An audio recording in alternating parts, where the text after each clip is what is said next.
Hi there and welcome to Simon Anderson Photography, and for this video I'm just going to be showing you how I put a shot together. A lot of companies recently during the lockdown have been doing challenges and giving away prizes. For this one it's the Godox 5 weekly challenge. I've done the 4 weeks previous to this one. I post pictures around the screen so you can have a look at my 4 previous entries. Never won anything. This is the final week, so I thought I'd show you how I put the picture together from idea down to actually taking the pictures and setting up my lights as well. Now for the final week I've been sort of racking my brains trying to come up with an idea. I found it really difficult. I'm going to use an idea that's been done before, obviously do it with my own take on the idea and in my own kitchen as well. So first of all, what I've done is actually just sketched the idea, which I'll show you. Don't know if you can see that properly. And as you can see, it's just basically me with an ironing board. I'm going to get my animals involved as well to make it a bit more interesting. I've got a couple of props to go with it as well. Like I said, I've written here, ironing board, iron, spare t-shirt and trousers. And I'm going to have me ironing my trousers, but I'm going to mask out my legs on separate shots. And it looks like I'm floating in the air. So let's start putting the shot together. So I'm going to be setting up my lights first of all, because what I want to do is take quite a few shots of each individual thing so I can put them all together in post, add what I want when I need to as well in Photoshop. There's the ironing board.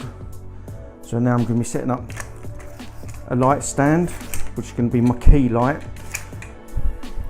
I haven't really thought about the lighting properly, but I'm going to have a key light here, obviously just to illuminate myself and the ironing board. And then what I might do is put a couple of lights scattered around the kitchen, like little flash guns hidden away, sort of just add extra elements to the picture as well. So there's a light stand.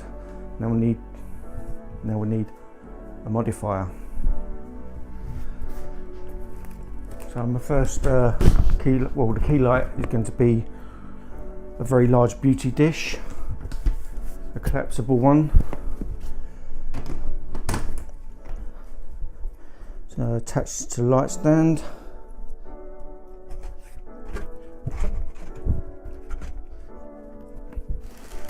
For this beauty dish I've got some diffusion panel and the egg crate grid. So I'm just going to put this on for now, the diffuser. I'm not sure the exact size of the beauty dish, but what I'll do is I'll link all the equipment below in the description so you can have a look for yourself. I'm going to now get the light I'm going to be using. And this light I'm going to be using is the Godox 8200. There's my main light. Oh, I just need to change the head on this one. I'm going to be using the bare bulb on this one to get as much light around the beauty dish. It's quite a large beauty dish. So I've also got a Godox TT600 flash gun. I've got the Godox PB960 battery pack, one of the best battery packs I've ever bought. This is absolutely amazing. So I'm just going to link this to my flash gun so I don't run out of juice.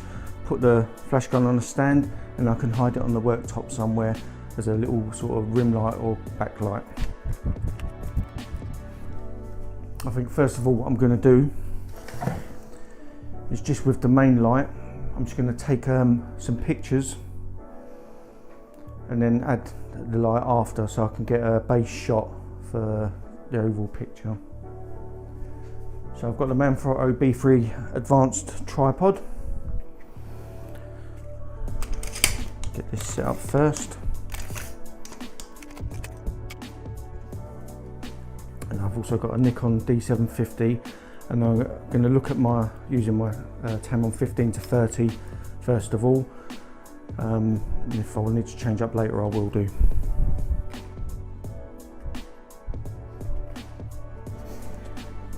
So now I've sort of composed a bit. I've focused on the ironing board. Now I'm going to do some test shots. So I would like the background a little bit darker and then try and illuminate the foreground so it pops a little bit if I can.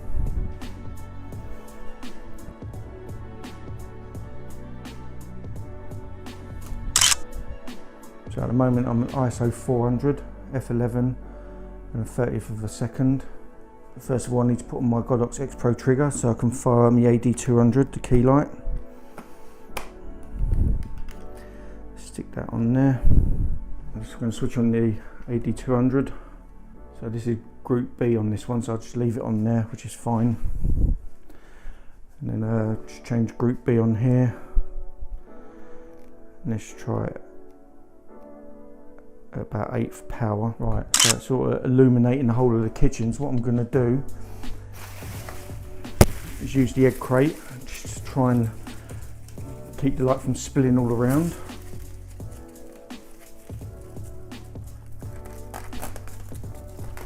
And let's try that again. So now we probably need a bit more power. It's not illuminating it very well now. We'll just go straight for half power.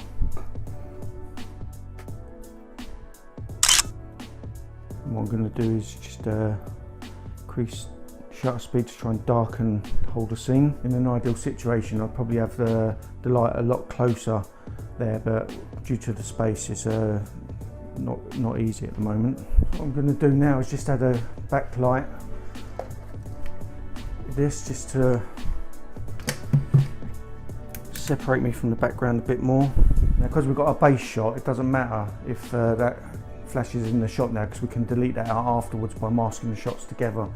So what I'm trying to do is just trying to get a bit of edge light down the back just to separate me. So that's it, Group C, and as you can see, it also helps illuminate the room a little bit as well. So I've got it on the widest setting. So that's the two lights I'll probably just use at the moment. I'll see how it goes. When I incorporate my pets into the video, I can move the lights around and just illuminate them to get them in the shot. So now basically what we have to do is we're going to take a picture of me and then a picture with the trousers and then the iron and all that sort of stuff, and just sort of add it sort of together.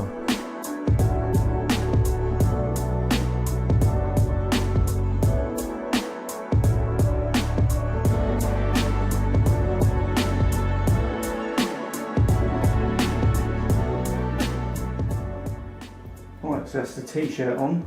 As you can see, we've really burnt the t-shirt. That's the cat meowing. So that's the first thing. So now I'm just going to add elements to the picture with trying not to move stuff. So I'll stand in here.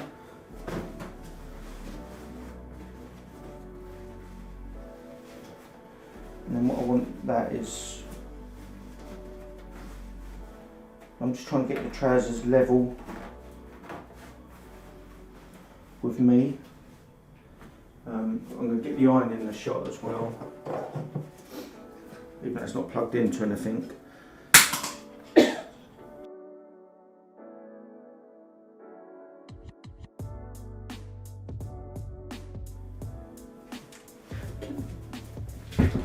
Ooh, you tried to escape, didn't you? What's this?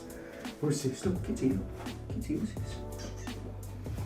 Kitty, what's that? Look up at that flash. Kitty. So for the dog, we put the TT600 on the floor facing him because I want him to grab onto the trousers and start trying to chew it if I can. Right, stay, lay. Get back, go, get it. Right, so for this bit, I'm just going to be adding a few props into the picture, just some clothes and stuff. I'm not sure if I'm going to put it in the final picture yet, we can decide later. So it's good getting the animals in the shot. It was quite easy and straightforward, probably a bit easier than I thought it would be. I'm not sure how the shot's going to look, but we're going to go into Photoshop and then put it all together. So let's put it in. So here I'm in Camera Raw. I've got the 5 pictures I want to use as my base images. So I've enabled lens correction and chromatic aberration, and now I'm just going to do some adjustments to the images with contrast and the white balance. I've gone for shady so it's not as warm, just up in the textures and clarity, and it's all 5 pictures, I think it is 4 or 5 pictures with the same settings. Now I've opened them up in Photoshop, so I've got a tab each. The first tab is my base image, which is just the ironing board, and what I've done is I've used the move tool and I've dragged the second tab picture on top of the background.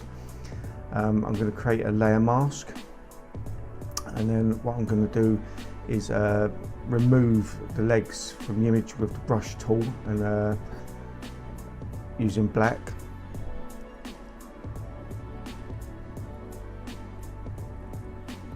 So there I'm using black and erasing the bottom image, taking away what I want, which is my legs below.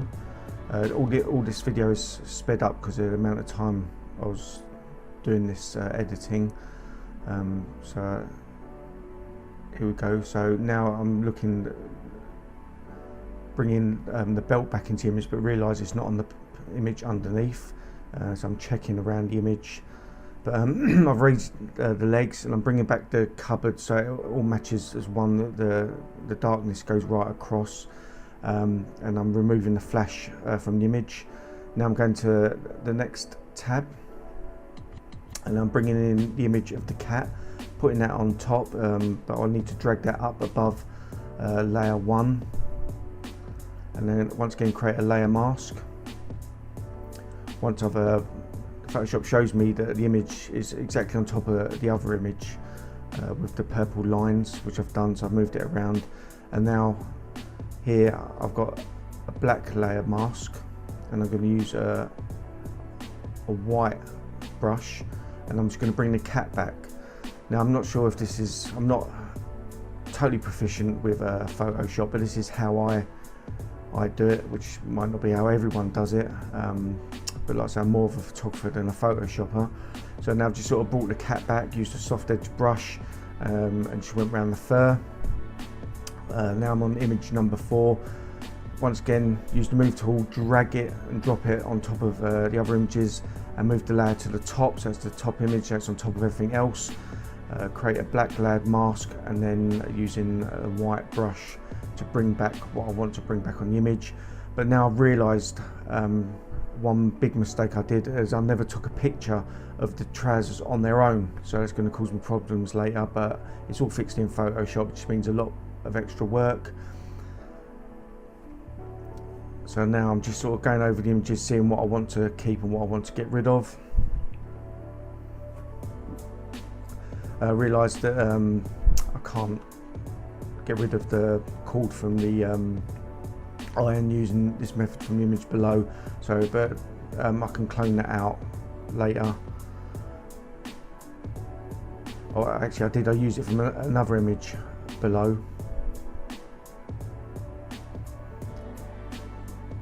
And now I'm sort of just fine-tuning around the iron and everything. There's a few little mistakes there that I will correct later, but now it's all sort of coming together. So flatten the image, but I've had to go back and reprocess another image, the image with the belt, which I need. So I'm just sort of going what the settings were previously, so that was another mistake. So it's all can be corrected, but it just means I've got to work harder in Photoshop to do it. So from the base image now, I'm just getting rid of the flash gun, the TT600 and battery pack, which is on the work surface to the right. Just getting rid of all that. Sort of just going around the cat's fur as well, which unfortunately the flash on the back of the cat has caused problems, but we'll be correcting that in a little while. So now bringing back the belt and connecting it with the t-shirt.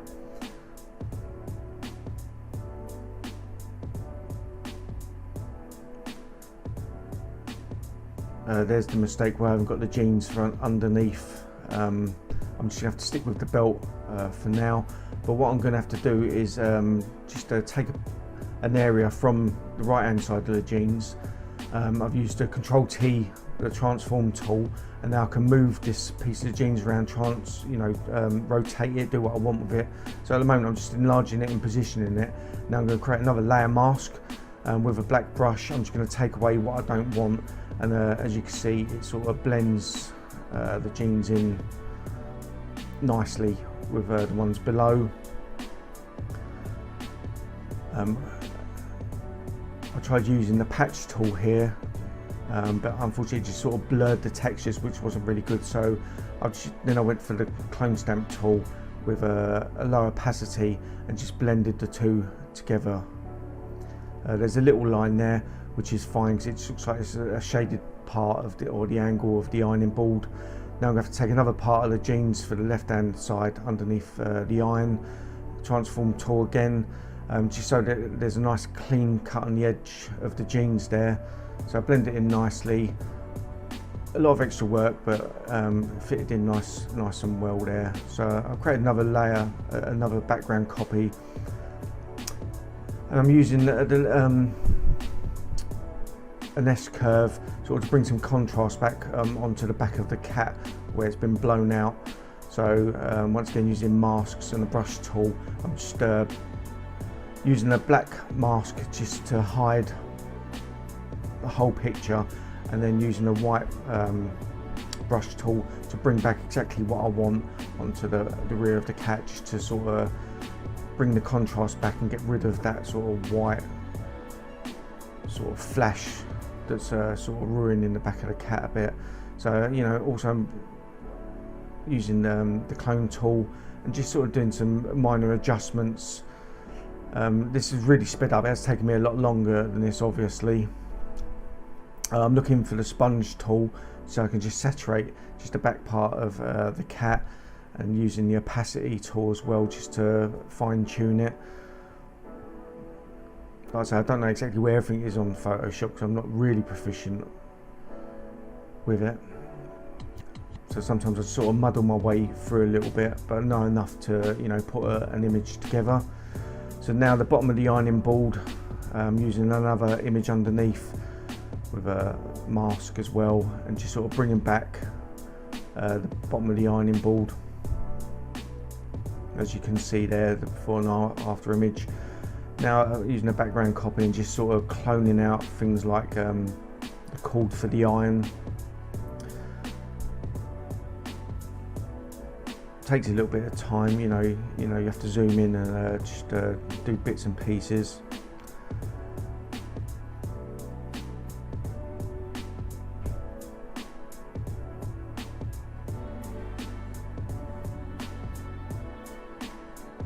That's it, bringing the tile back and the edge in so it all fits in nicely.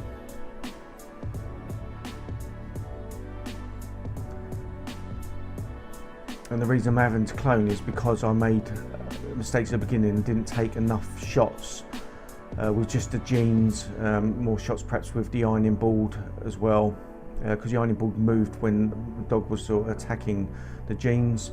So I'm just getting rid of all the sort of like the frayed edges, just tidying it up so it looks more polished, the image.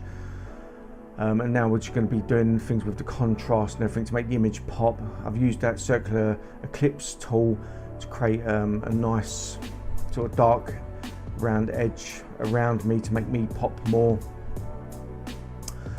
But I'm just going to have to fine tune this even more because as you can see, it's darker on the left side than it is the right. So I've used sort of a gradient tool just to fine tune that as well to how I want it. Boosting the contrast with an S curve. But with a mask, I'm going to bring the t-shirt back a bit because I want that to look more normal, and it makes the background pop as well. So it's just all fine tuning, playing around with contrast, shadows, things like that, making it look really nice. I'm going to create a new layer, but I'm going to fill it with 50% grey. That way I can use the brush tool. As you can see, the layer there is filled with grey, so with a brush tool I can use white and black and paint in exactly what I want. So there I'm using the white brush tool with a low opacity of around 6 and just brushing in the dark areas and bringing as you can see when I go between the images, it's just lightening them areas, like because the dog was quite dark, and he is sort of like the star of the show. So yeah, using that, I'll just bring him back the faces, make them pop more. Now I've gone to black on the brush, I can just darken in the back of the cat again, and also increase the opacity for about 31%, so I can paint black onto the microwave so you can't see the reflection, which was of a different image. So there we are, just playing around with another S curve, just having some, you know, some fun, just making it really nice.